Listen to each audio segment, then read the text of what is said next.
Hello, everyone, and welcome back to Reveal to Heal podcast, episode 2 of season 2. First, I want to start off by saying that in this space, we speak truth and discuss the uncomfortable to lead us to our next level of healing. My name is Joylene Jefferson, and today I have a very special guest, a friend of mine, Deja Bennett-Allen. Deja, do you want to introduce yourself? Okay, great. Hi.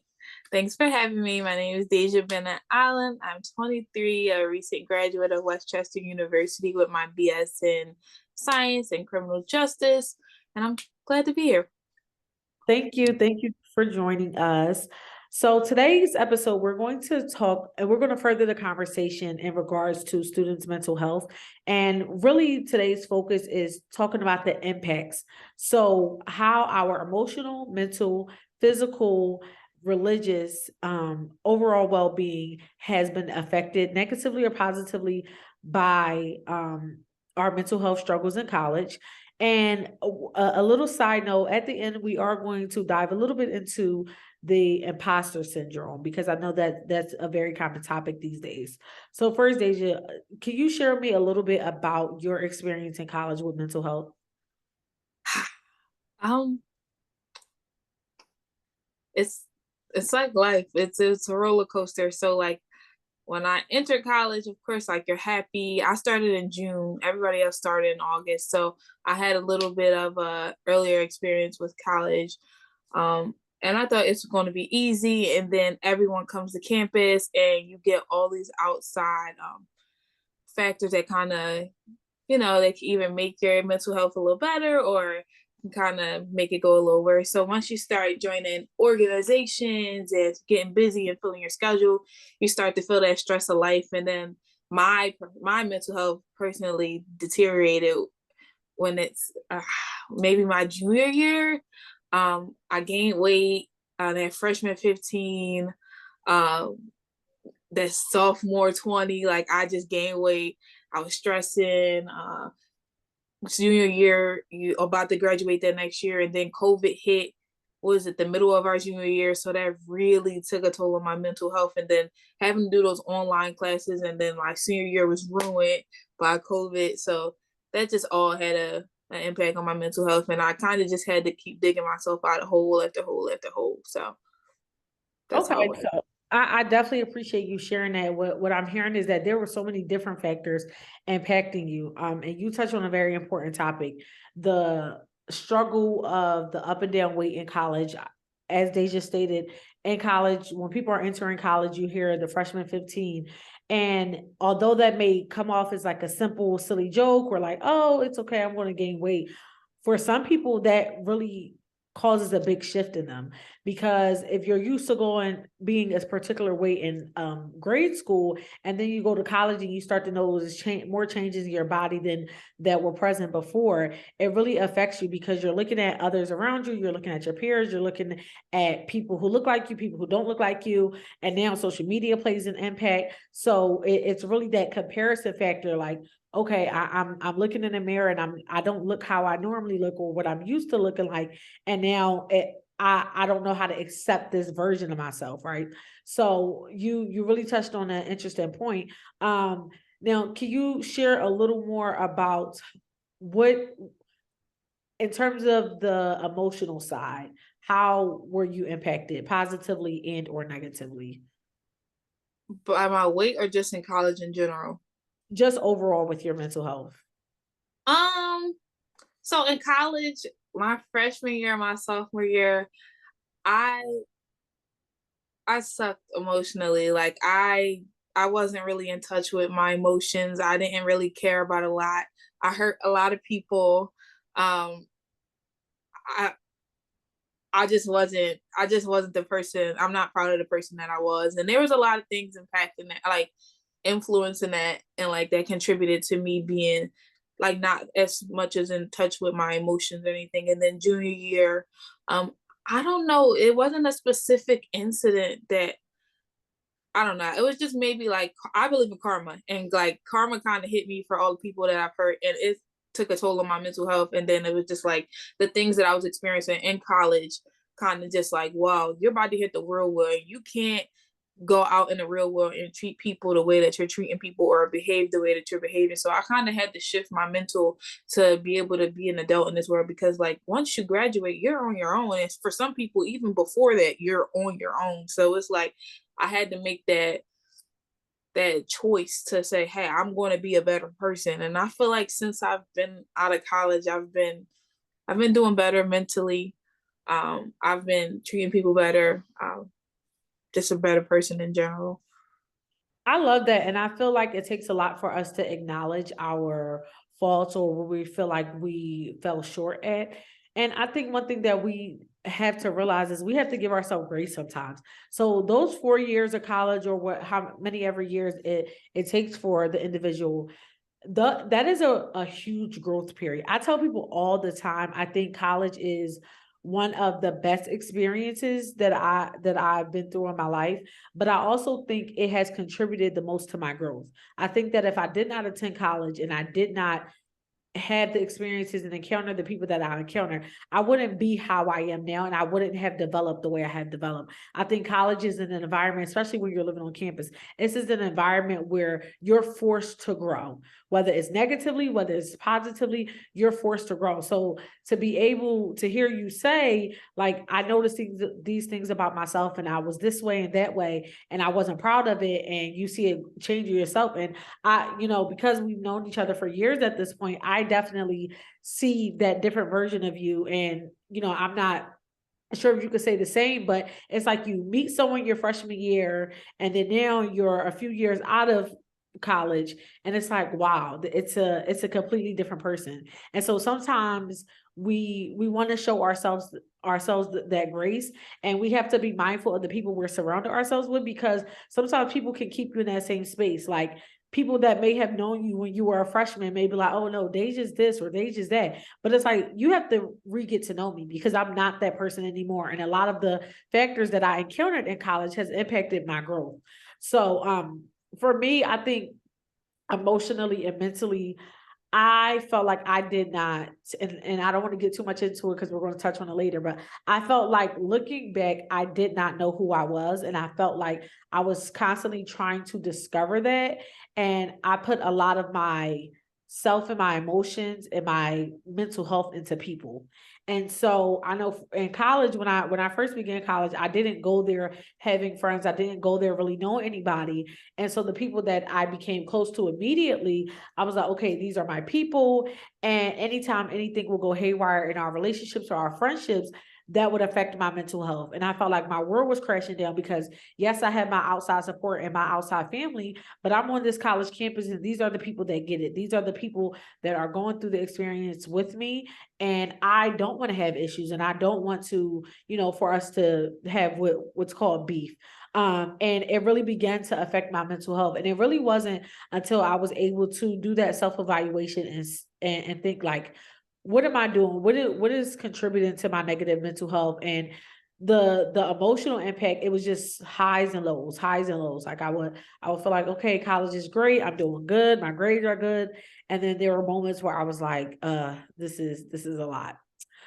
So definitely thank you for sharing.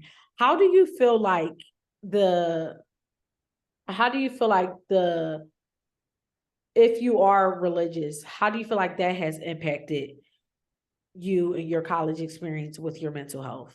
Because I think I definitely have my views and my own experiences, but I want you to share first.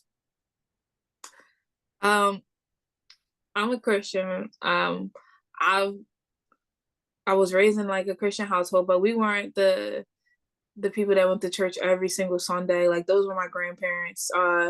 But as I got older, I started to like trying to discover my own relationship with God. And I've always had a relationship, but the strength of that relationship was definitely tested in college. My freshman year, I definitely strayed away from my relationship with God. Like I was just doing like just all this crazy stuff. And my sophomore, when did I join gospel ministries? Desiree, my friend Desiree told me about gospel ministries. Now, she's always maintained some sort of relationship with God, and like she's always pushed for me to strengthen mine. So I'm like, okay. And whether it's dragging me to to like the Sunday worship or dragging me to her something that has to do with God, and she's trying to like just help me strengthen my relationship. And I'm like, girl, I ain't paying you no mind. But then once like I joined gospel ministries, it helped a little, but it wasn't until I got maybe my senior year my relationship with God strengthened, because it's just like he brought me through all these hurdles, because I really like COVID and being in the house and having your whole senior year virtually. It affected me a lot. It tested my faith a lot, because I'm like, yo, I can't do this. I'm not gonna be able to go. Like classes, I'm just sleeping through them. Like I can't do this. I can't do this. But like God always had me. God still got me. And then I start reflecting, and I'm like, my freshman year, like the situations I was putting myself in, nobody but God got me through them. Like, no matter how much I strayed away from Him, He still had me, and He still kept me. And for that, I'm always grateful. So now, like, I can say that now my relationship with God is way stronger than it was in college. But if it wasn't, again, for those experiences that I experienced in college, I wouldn't have been able to say, hey, I need to strengthen my relationship with God, because that's important to me. Okay, okay. So I love that, and I think that a lot of people, they don't feel as confident to discuss their religious beliefs. I too identify with the Christian faith, and some of the similar things you said, like it was my foundation when everything was haywire, when everything seemed crazy. It was my foundation. And even for people that don't identify with the Christian faith, and they identify with another faith, or don't identify with the faith at all, I think that the important message of this was a particular topic and this particular part of the conversation is just that having something that keeps you grounded, having that foundation, because you can really get lost, especially being in the college realm and having so much going on, and so many outside forces, so much outside noise. And so something that can really just center you and bring you back to what feels like home. And I know for me that's my faith. um I think for me, what also affected me mentally was feeling like I was scared about the journey that I would experience in college, because I know the background I come from. I know that I was raised in church and I was raised as a Christian, but I also know that when people know that about you, there are certain standards put on you, and people judge you and people look at you a certain way. And it's like, oh, every little thing you do is like, oh, I thought you were a Christian. And so I think that was a struggle for me, because I was battling between wanting to still be young and live my life, but also, hold up my ethical and spiritual beliefs, but also not being a people pleaser. So that was just like an interesting experience. But I think all in all, I look back, and at first I struggled with it for a while, but I think ultimately I was able to come out on top, in a sense where I eventually stood my ground, and I eventually, brought others into the same space as me when they were comfortable. So I really appreciate you sharing that. How much do you feel like your your involvement on campus and the people you surrounded yourself affected your mental and emotional well-being?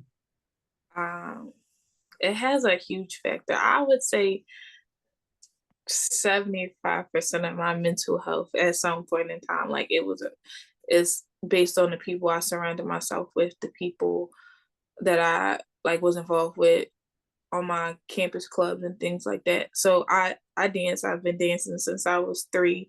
Um, Immediately when I got to Westchester, I joined the dance team. Dance is just my safe haven. So automatically, I clicked with like the people on the dance team, and like from there you have friends. So like your friends boost your mental health. Well, so I thought like they boost your mental health. You guys are always encouraging each other, and then like dance again is like my safe space. So whenever I used to be at practice, like that was where I thrive, because like I love learning choreography. I love teaching choreography. I just love dancing, period. I love the process of like making dances and making like a performance and making stuff look good. So that always made me feel good. But I can also say that there were times in my college experience when I didn't um surround myself around the best people.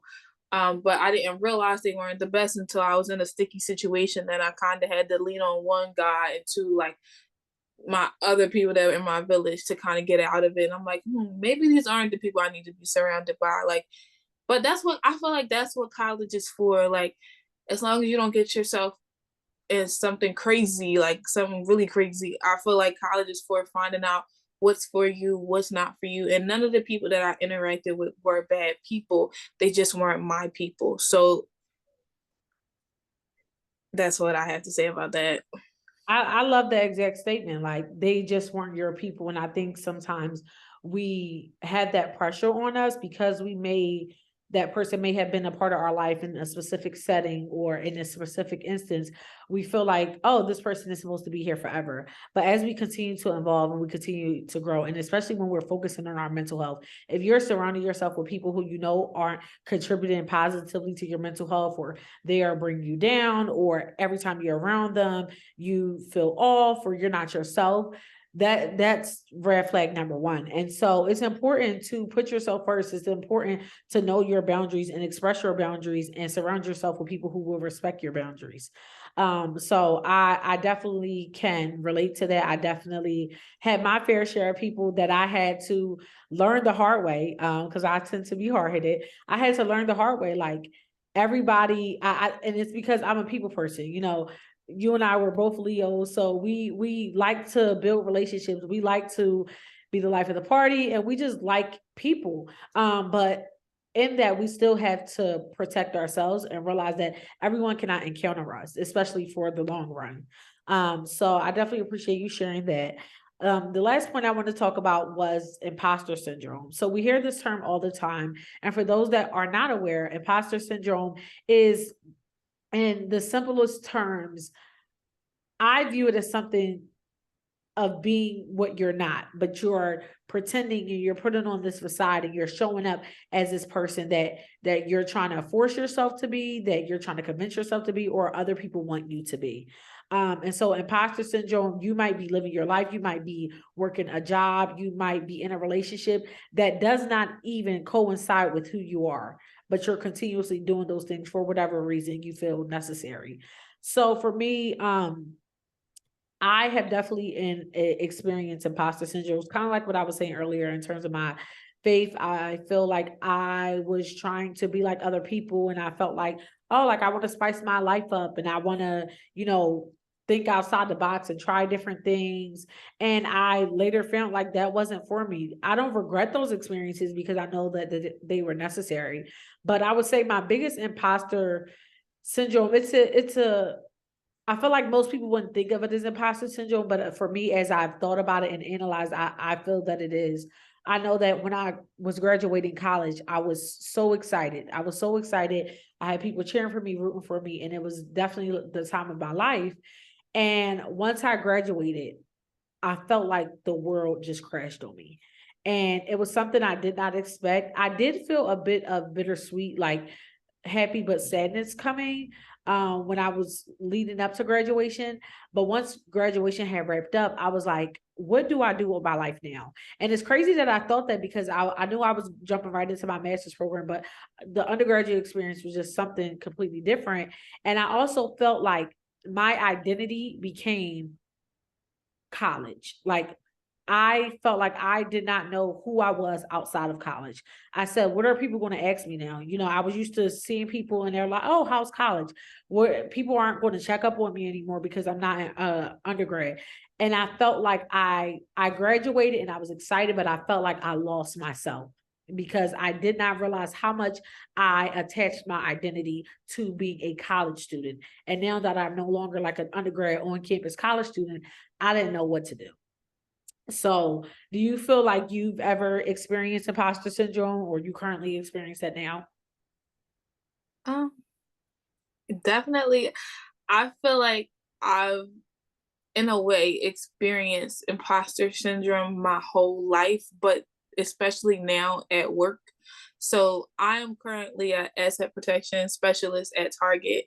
Um, when people see me, and I I don't know. It's crazy that we're talking about imposter syndrome right now because I was literally just talking about it at work. When people see me, they see this outgoing, funny person, really successful, has her own everything, very independent, this boss lady. Like that's how people look at me at work. And they just think that I'm so rich. I don't know. And my whole life, I don't know why people just think that I just have money growing on trees in my backyard. Um, and it's just like I don't know what I do to make people think that like I'm just I mean, I love that people think so highly of me, but like I'm a real person. Like I struggle. I have financial struggles just like everybody else. It's probably not the same, but there's still my struggles. I have mental health struggles. I'm currently in therapy right now. Like I'm I'm working on it and like I have health struggles. Like I struggle just like everybody else. And I just feel like every time I go to work, I just gotta be this person that everybody thinks that I am because everybody already thinks it anyway. And it's just like if they were to know me outside of work, they would see that I'm more grounded and they would just see like I'm an actual human being versus this like this target poster girl, I guess you can say. I mean, I'm glad that everyone thinks so highly of me and they think of me a certain way, but it's like I'm a human under it. Like I still make mistakes, I still have emotions, but yeah, I just struggle with it because I just want to be myself sometimes, and sometimes I feel like I can't.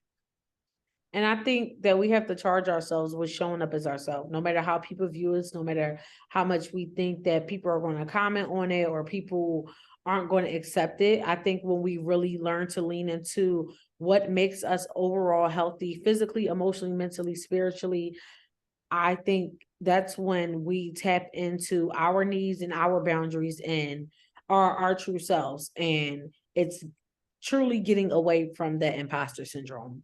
So that wraps up today's episode. I really want to thank you for joining us today on Reveal to Heal podcast. Remember that we speak truth and discuss the uncomfortable to lead us to our next level of healing. My name is Joylene Jefferson, and I was here today with Deja Allen, and I will see you guys next time. Bye.